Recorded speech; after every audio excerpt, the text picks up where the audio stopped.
Welcome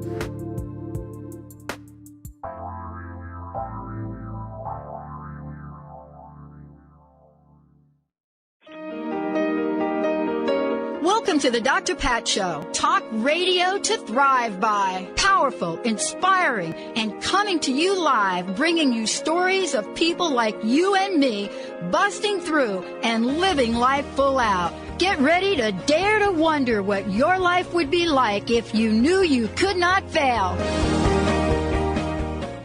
Hey, everybody. Welcome. I'm Susan Dolci, and today I have the honor and privilege of guest hosting for Dr. Pat, and I am really grateful to be here with y'all today.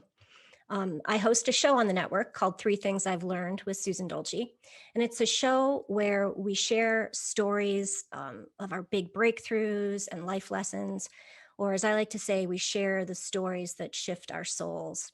Let's face it, we all have a story to tell, right? Stories about heartbreaks and breakdowns and rebirths. And there's magic in our stories, and there's healing in sharing our stories. And when we share our stories with each other, we build connection. We realize we're not alone, and we all go through the same struggles. So my guest today has a pretty incredible story to share, and I'm really excited to have her on because I think y'all are going to be really impressed.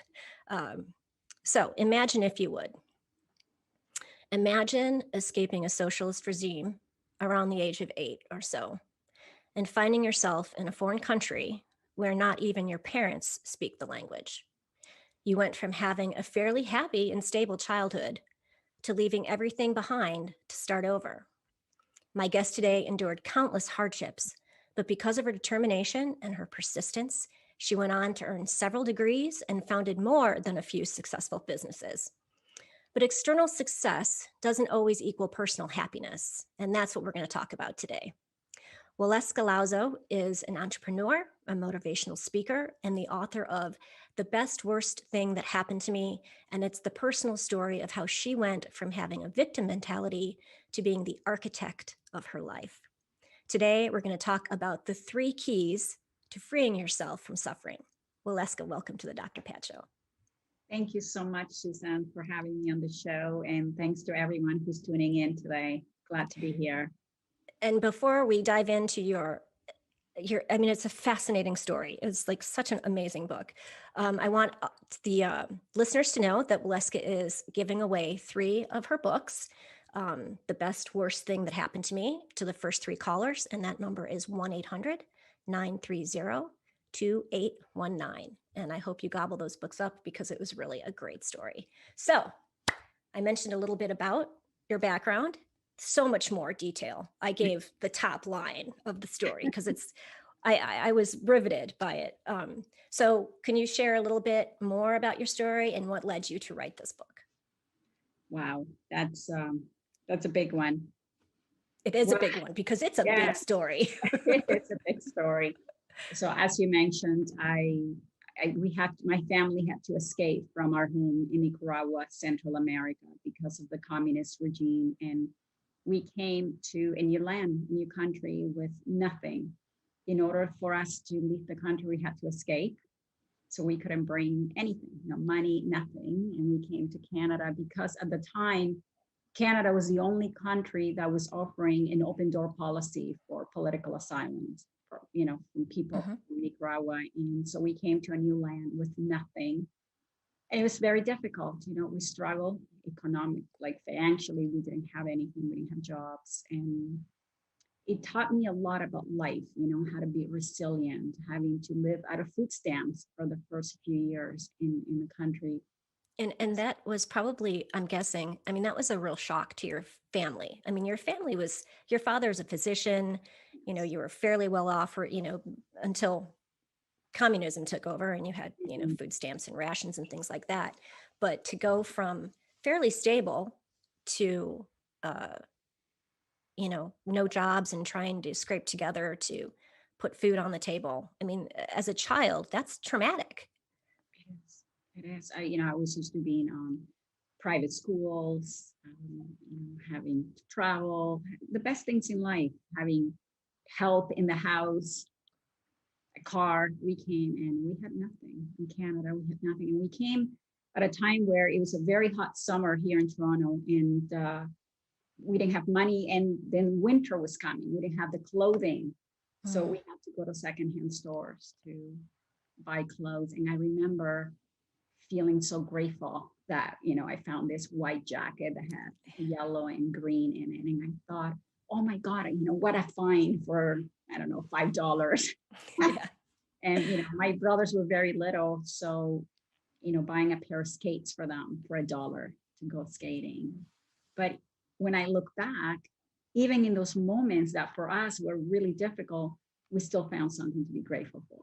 It was just, having that find that, oh my gosh, we get to go skate. We get to see the snow for the first time.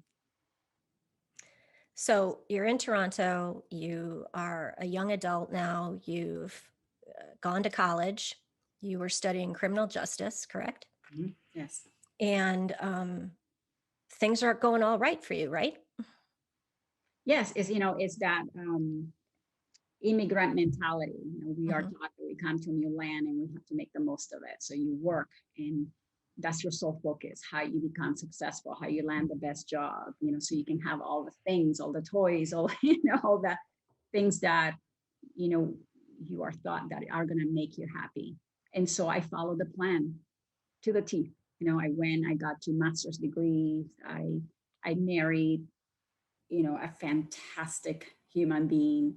Together, we developed a business that did distance learning. So we will market online programs for American universities all over the world. So we had over 1 million students at one point taking courses from different universities. So life was great, Susan. I had it all. There came a point in my life where I had it all. Successful and thriving business, 2 beautiful daughters, loving husband, financial freedom, beautiful homes, health, family, friends. What else could you ask for? And yet, none of it registered for me. I guess I went through a period of my time where I was ungrateful because none of the blessings that I had registered. And sadly, my life became one of a constant state of lack, always wishing, thinking and lamenting about all the things that I didn't have. And I thought I needed to be happy. And so I was so empty that I tried to fill my emptiness with external sources, anything that would give me a momentary height of happiness. But when that wore off, I was just empty and nothing could fill the void that I had in my soul.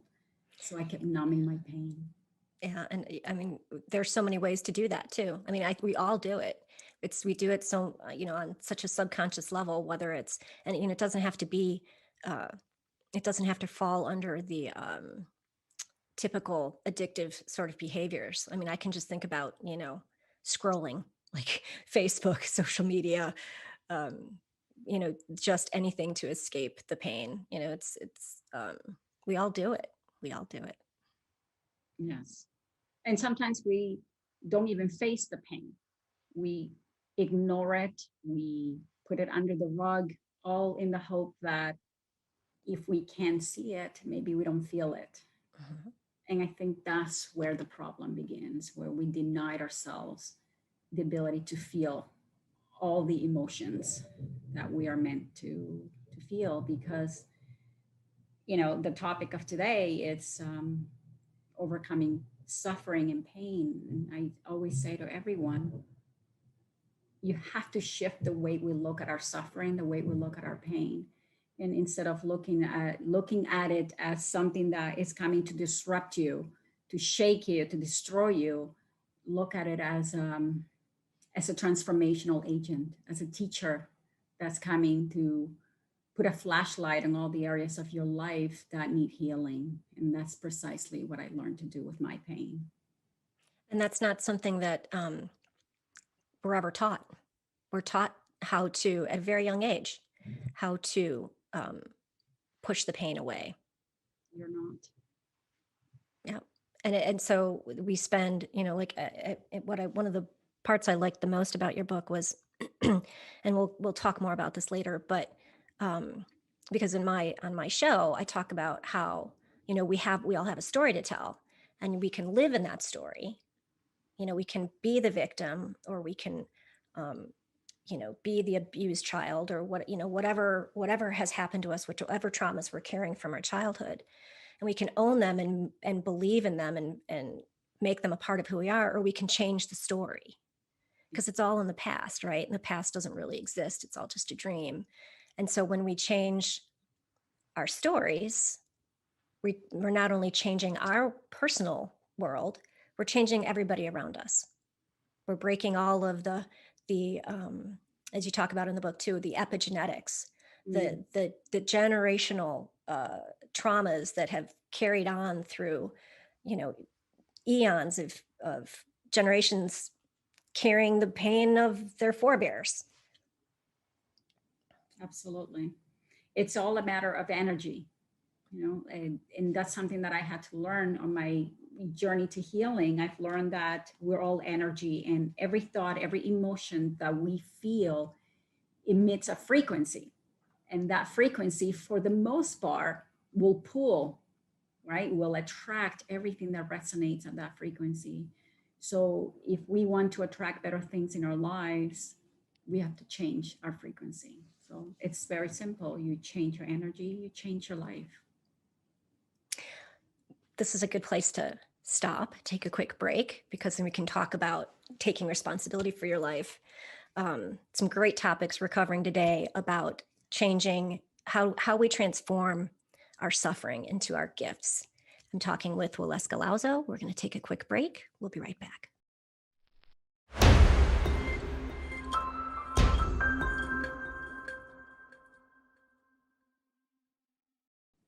Welcome back, everybody. You're listening to the Dr. Pat Show. I'm Susan Dolci, and I'm guest hosting for Dr. Pat today. And I am talking with author and entrepreneur Waleuska Lazo. She is the author of the book, The Best Worst Thing That Happened to Me. And she's giving away 3 copies. One's already been spoken for, so I'm very excited about that. If you're interested, call in to 1-800-930-2819 and snag up a copy of the book. It was a compelling story. It's written awesomely. And I really felt like she was sitting on the sofa next to me telling me about her life. So if this sounds like something you would like to read, I highly recommend it. So before we took the break, we were talking about how we can transform suffering into gifts. And you have like 3 keys to doing that. And so one of the things we talked about when we were prepping is one of the first keys is taking responsibility and accountability for what you've created in your life. Yes, absolutely. That really is. I mean, the process obviously is more detailed than that, but if I can offer, 3 main things that you can do today, starting today, to empower yourself. Yes, it's taking responsibility for the life you have created. And that was the most difficult lesson for me to learn.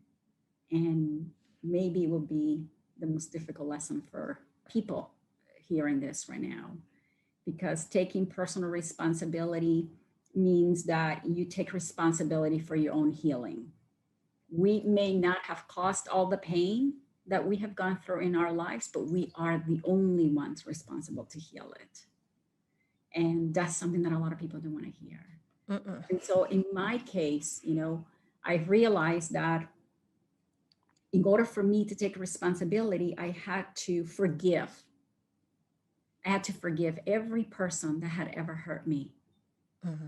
And forgiving is so healing, so freeing, and it's an act of self-love, because it doesn't mean that you are going to excuse what that person did to you. What it means is that you love yourself enough to let go of the anger and the attachment that keeps you tied to that individual. And you have to forgive yourself. So forgave myself for every decision that I ever made, for vibrating at a low frequency and attracting so much pain into my life. I forgave my divorce. I forgave the fact that I broke my home, that I caused so much pain to the people that I love, for not loving myself enough. You have to forgive it all. one of the things you just mentioned that I'd like to highlight is you were talking about vibrating at a low frequency and how that attracts pain. And I think, I mean, if you are into self-help and if you're reading these books and you're going to workshops and you're taking the time to change that aspect of your life, then you're aware of it. But so many people don't understand that, emotion is energy and it needs a place, energy needs to move, emotion, right? Energy and motion is emotion. And that when we stay in those low vibrations, like attracts like, right? And so we're bringing in, we're asking the universe to give us more pain. Right? Yes, because the universe mirrors whatever you feel inside. And yes, every illness in your body has an emotional component, right? And whenever you have unresolved trauma, it will manifest in your body somewhere. And that is something so important for people to understand, that you have to release. You have to be able to let go. And part of that is forgiving, right? So you can release whatever is trapped at the cellular level in your body. In my case, I'm a true testament of it. I developed a terrible chronic illness because I was living my life in such a low vibration. I had a lot of unresolved trauma, a lot of pain, betrayal, hurt from a toxic relationship that I went through after I got a divorce. And I went through every conceivable specialist, multiple countries, and no one could find a cure. Because I have to first resolve the traps in, all the unresolved trauma that I had. And it was not until I finally began to work on myself, to love myself, to realize that the most important relationship you're ever going to have, I can't stress this enough, the most important relationship you're ever going to have is the one that you have with yourself. And all that emptiness that I had, that I was constantly looking for, that love that I needed in my life, could never come, because you can't expect someone to love you, to truly love you, if you don't love yourself first. And you cannot truly love another human being unless you have learned to love yourself. And that was a huge lesson for me. And the minute you fix your own relationship, all your other relationships get, follow. And it sounds sort of like a fairy tale. In my coaching, I've said it countless times. And it's kind of one of those things that you can talk about it. It's hard to teach because you have to experience it. And I'll tell my clients that the more you love yourself and you put yourself first and you prioritize self-care, that self-love is reflected back out, and you are going to attract a like-minded person. You're going to find that relationship. You're going to find that right partner for you.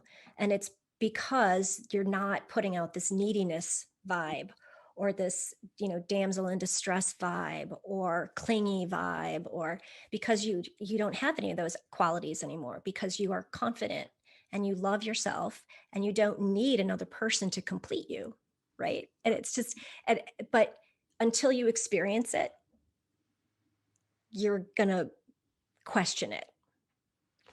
Yes. Unfortunately, it's a byproduct of our society and our programming, that we are taught at a very young age that your other half is somewhere out there. Your soulmate is out there. And I tell my kids, you don't need another half to come and complete you. You are already whole and complete.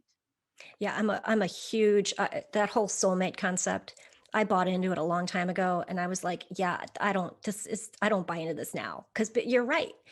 I don't need somebody to complete me. I want somebody to complement me, to be, to go through life together. But it's not like any part of me is missing and I'm complete and whole on my own. Yeah, it's a huge lesson. I think we need to, that's one of the things that I have 3 daughters and you have 2 daughters. But all of our young people, I think to foster quality relationships where they are, communicating and they're complementing one another and mirroring one another and learning from one another versus this, drama of find a guy, lose a guy, find a guy, lose a guy. It's like, And so again, sad. it's all about taking personal responsibility. You are responsible for your own happiness. You are responsible for your well-being. You are responsible for your own healing. So I'd like to know what did you do? What were some of the steps that you took to learn to love yourself? Like, how did you up your self-care? Like, how did you prioritize yourself? Oh my gosh. So I was the worst person because I spent my whole life wearing a different mask, always trying to be anybody else other than myself. Because the truth is, I didn't like myself. And it was a very slow process for me. But when you start to take personal responsibility for your life, things begin to shift because you realize that true happiness can only come from within. Right? So you start to accept yourself. When you forgive yourself, you take yourself whole, the full package, the good, the bad, and the ugly. So I wasn't as critical. So that was a big, element for me to forgive myself for all the things I had done and try to come from a place of gratitude, which leads me to the second ingredient of, how you free yourself from suffering. It's developing the habit of being grateful for what you have in your life. Nothing new can come into your life unless you have learned to become grateful for what you have. You can search all you want, you can work all you want, but if you're not grateful for what you currently have, you're not going to attract, right? Because the universe, which is a term that I use for divine guidance, is constantly mirroring what you are inside.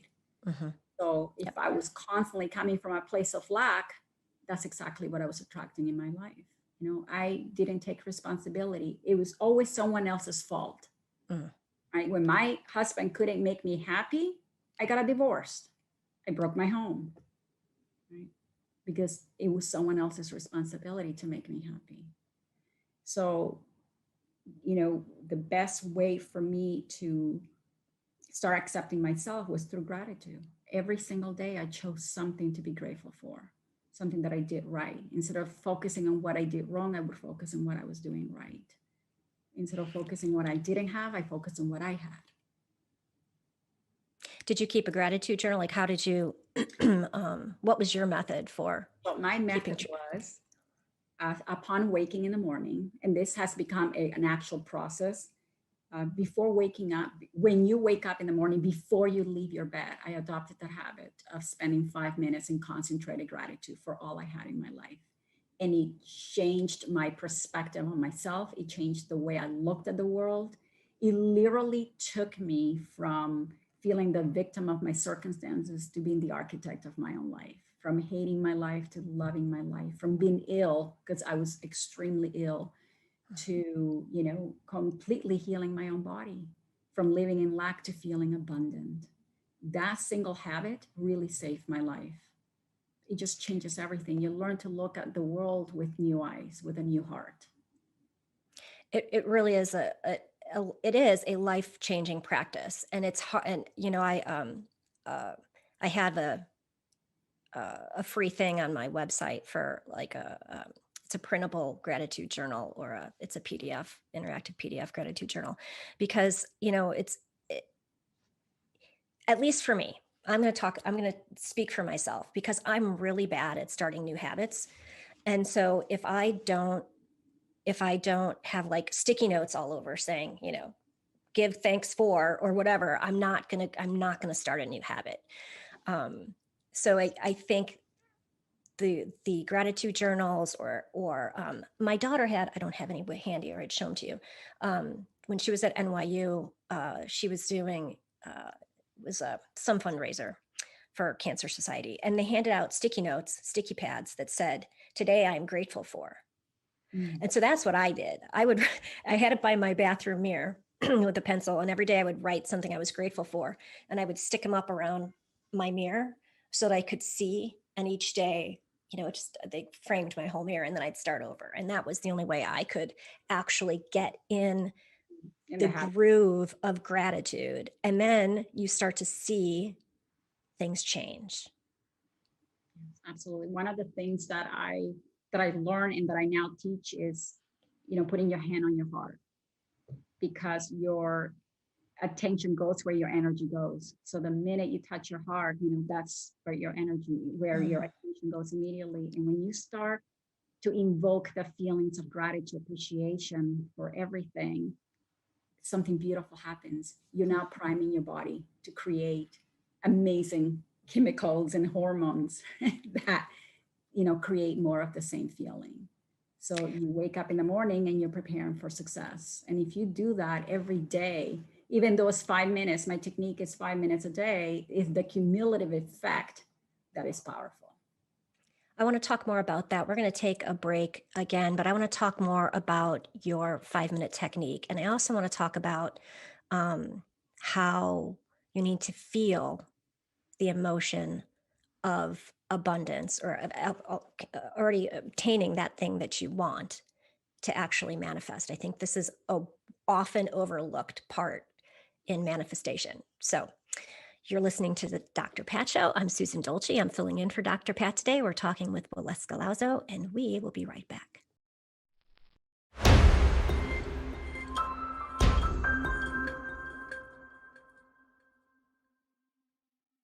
Hey everybody, welcome back. This is the Dr. Pat Show, and I'm Susan Dolci. I'm filling in for Dr. Pat today.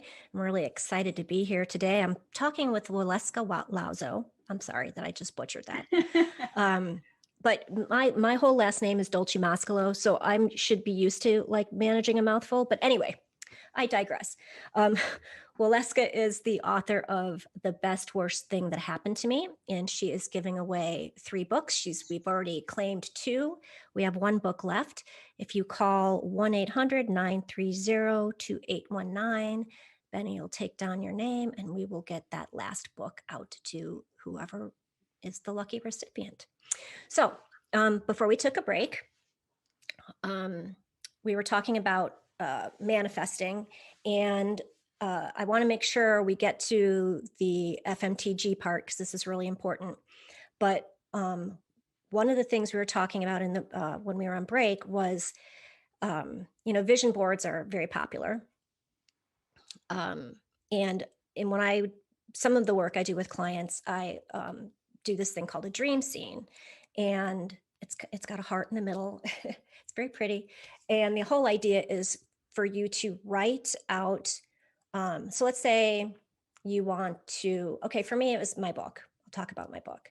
And I was writing down all of the things I visualized about my book. So Waleuska knows Veronica. Veronica's going to write the foreword to my book. I visualized what the cover would look like, on and on. So I wrote it all down. But the key is, whether you're doing a vision board or you're doing a dream scene, as Waleuska was just saying, that's sort of a daydream. That's only part of the equation, because the rest of the equation is the feeling, the heart, engaging the heart. Yeah. The feeling becomes the prayer, in essence. Without that feeling, you can't ignite the engine that's actually going to pull it out of the quantum field and manifest it. I love that. The feeling becomes the prayer. Yes, and it's not mine. That's from one of my greatest teachers, Greg Braden, and I never forgot that. And what we need to do, and this is something that I also teach, an entire week of my course is dedicated to creating the blueprint of your life, because your brain is so smart. It's going to give you whatever you give it. So if you're not giving it a detailed map of where you want to go with your life, it's going to be very hard for you to hit it. And a lot of people stop, like we said, at the, doing this manifestation boards and everything, and they do their affirmations, but they're not engaging their feelings. So you have to get to a point where you feel it as if you already have those things, because to the body doesn't know that it's having an experience by thought alone. To the body feels the same. That's why when you're watching a beautiful movie and the husband dies and the wife is crying, you end up crying, right? Because to your body, you're living that emotion. So if you can connect to that point of feeling that you already have, whatever your desires are. So if it's your book, feel what it feels like to hold it. What is the paper like? Envision people reading it. You have to engage all your senses. It's not enough just to see it, feel it. I used to tell my daughter she wanted to become valedictorian, and I literally trained her on how to do it. And I would ask her, what are you wearing? What colors? What is the words that come out of your mouth when you hear that you made it, that you were chosen to be? Like you have to be that detailed. So it's like you're running a movie, every single one of your dreams, and your intention has to be pure. So what you want to accomplish has to come from a place of integrity. It has to come from a place of altruistic. Like you have to, it has to be bigger than yourself.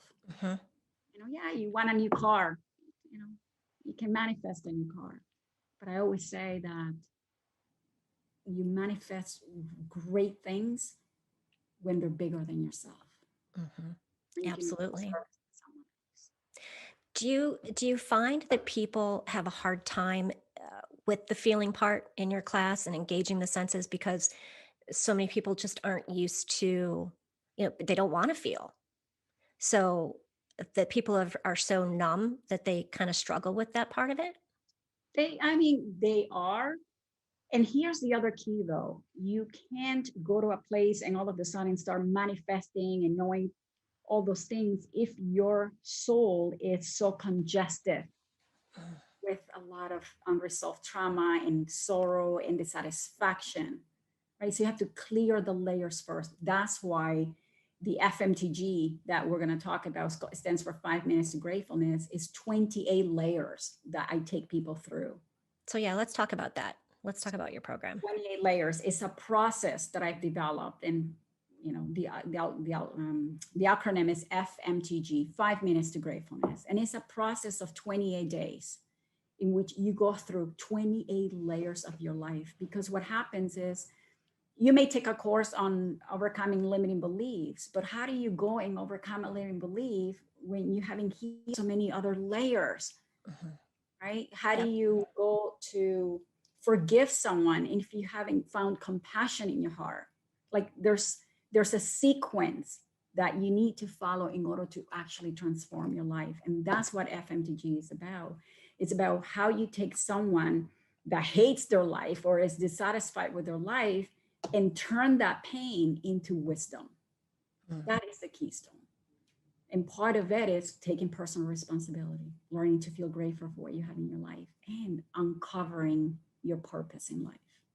Because when you are living in your purpose, when you are aligned with everything that you're supposed to do in this world, you don't feel empty. You don't feel sorrow. It's hard to feel depressed when you feel grateful. Only one emotion can exist at any given time. So if you're busy giving thanks for what you have and in your life, you can't be depressed. It's just not possible, at least not for that minute.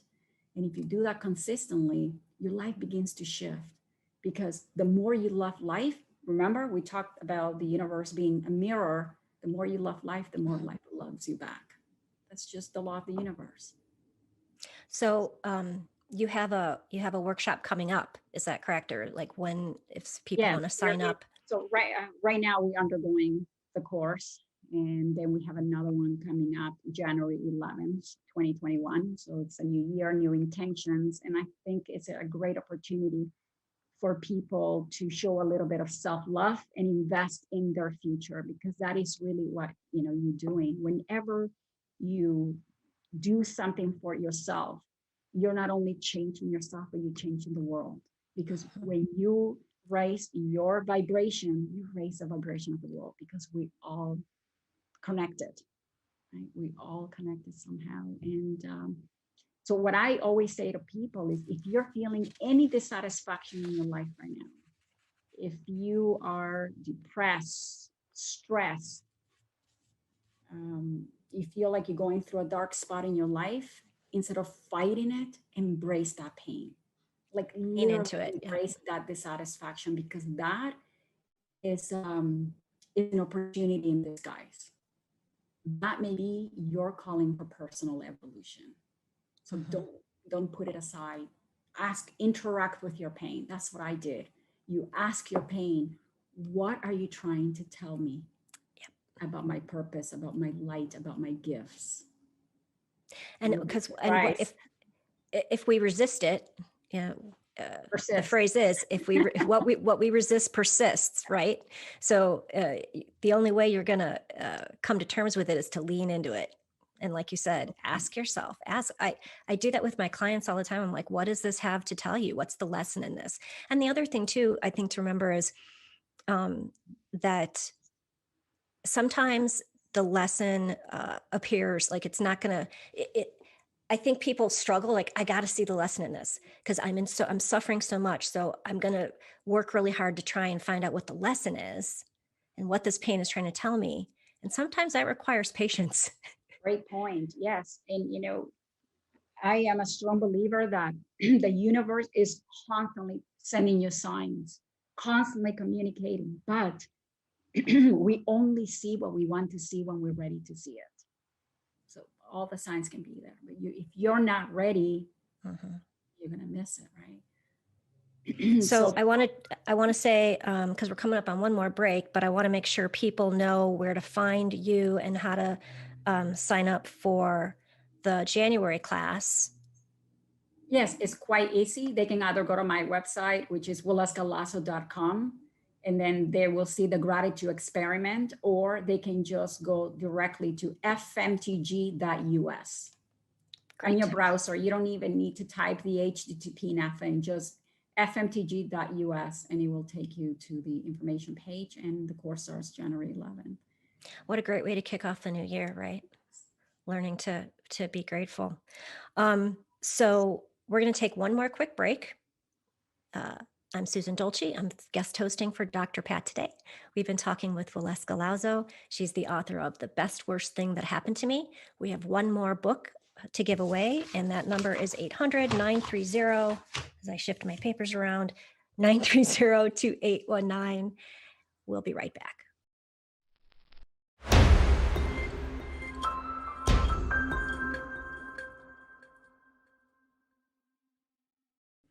Welcome back, everybody. This is the Dr. Pat Show. I'm Susan Dolci, and I'm guest hosting for Dr. Pat today. I'm feeling very honored and privileged to be able to do this. And I've been talking with author and entrepreneur Walueska Lazo, and we've been talking about how to turn our suffering into our gifts. And we talked about intention. We've talked about emotions. We've talked about taking responsibility. And right before we went into the break, like I just mentioned, we were talking about intention and how if you want to manifest something, intention is really important. And it reminded me of the story. And I started to tell it and I said, no, I'm going to wait and tell it now. There was a program I had signed up for, and I had waited like 4 years to register for this program. If you're familiar with Richard Rohr, it was his living school. He has forget where they are in New Mexico. Anyway, and it was a 2-year program. It was a big commitment. And I had no doubt that I was going to get into this program. And I had to have letters of reference. I had to fill out a very long application. I had done a vision board on it. I had no doubt in my mind that I wasn't going to get into this program. And that was going to be my next step. Like this was, it's like, okay, I'm going to be dedicated to doing this for the next 2 years. I did not get accepted to the program. I was devastated. And it took me a really long time. I kept saying, okay, if the door closes, that means it was meant to close, that I shouldn't be doing this program. But I couldn't understand why on earth I shouldn't be doing this program, because I've read every single one of his books. I've read every single one of the faculty's books. I've gone to every consortium. I was like, I don't understand why I shouldn't be in this program. And it took about a year. I didn't ponder it all the time, but about a year later, I realized that my intentions for wanting to be in the program were not aligned with the intentions of the program. So the program is meant to send people out into ministry after they've completed it. They call after when you graduate, you're being sent out. And that wasn't something I wanted to do, actually. So I was like, well, okay, now I get it. Like, the reason I wanted to be in the program was because I really wanted to be taught by the faculty. I really wanted to be a part of these classes and learn the teachings, but I didn't want to necessarily do the whole outcome, what the program is supposed to do. So I was like, okay, now I understand. It was totally intention based. Absolutely. I mean, destiny has a way of finding you. And if that door doesn't open, it wasn't meant to be your door, right? Yep. So you always have to believe that there's something better for you out there. So one of the other things that I want to make sure we cover is the why that makes you cry, why it's so important to find your why, because that's how we ultimately get to our purpose in life. Yes. Well, that is the third ingredient of ending your suffering. Like I said, if you are, constantly feeling dissatisfied, that is your cue that you're out of alignment with your life purpose. And that is part of the recovery. It's to uncover your gifts, because we all have one. So it's uncovering your gift and living in your passion. I love a quote by Pablo Picasso. He says, the meaning of life is to discover your gift. And the purpose of life is to give it away. And that is fantastic. And so when you find the gift in your pain, in my case, my pain gifted me my life's mission. I didn't want my pain to go in vain. So I asked myself, how those my experiences can be of service to someone else? And that gifted me what I'm doing today. If I had not gone through the pain, if I had not embraced the lessons, you wouldn't be here talking to me today, right? So you have to always in life look at things as if they are happening for you. If you can do that, you really become unstoppable. So finding your purpose in life is so critical to finding true happiness, right? Getting to that alignment, finding your why to live for. What is the one thing that makes you want to get up in the morning? What is the one thing you will do if you knew you couldn't fail? And that will give you a clue of what you are really meant to do in life. And sometimes our pain is the best teacher, right? Because life has hidden some of the best gifts it has for you in your most painful experiences. Absolutely. Absolutely. So again, people can find you at waleuskalazo.com, right? Yes, that's my website. And the gratitude experiment? Yes, fmtg.us. 5 minutes to gratefulness, fmtg.us. And that, how long is that program? It's 28 days, you said. 28 days, yes. Okay. And is it every day or is it like weekly? It's every day. Okay. It's all done in a sequence and it's facilitated. So you're not just taking a course on your own. You go in a cohort with other people, and I facilitate it. I'm there every day, talking to you and guiding you through your process. And that's what makes it unique. You're not there on your own. You're having someone handhold you through your process of transformation. I think I'm signing up. That would be great. Yeah. Especially, I mean, it's a great way to kick off the new year, right? I just, I know, like every once in a while, I need a little rub, a little nudge to start up a new habit again. And so I think I'm going to be on that January class. Anyway, thank you so much for being here with us today. This is Waleuska Lazo. She's the author of The Best Worst Thing That Happened to Me. Thank you. Thank you so much, everyone. So, as I started to say in the beginning, I host a show on the network called 3 Things I've Learned with me, Susan Dolci. And I always close with this, that we all have a story to tell. You can live in the story or you can transform the story. Yeah, it's your choice. Change your story and you change our world. #Storyfield. Thanks for listening, everyone. Have a great day.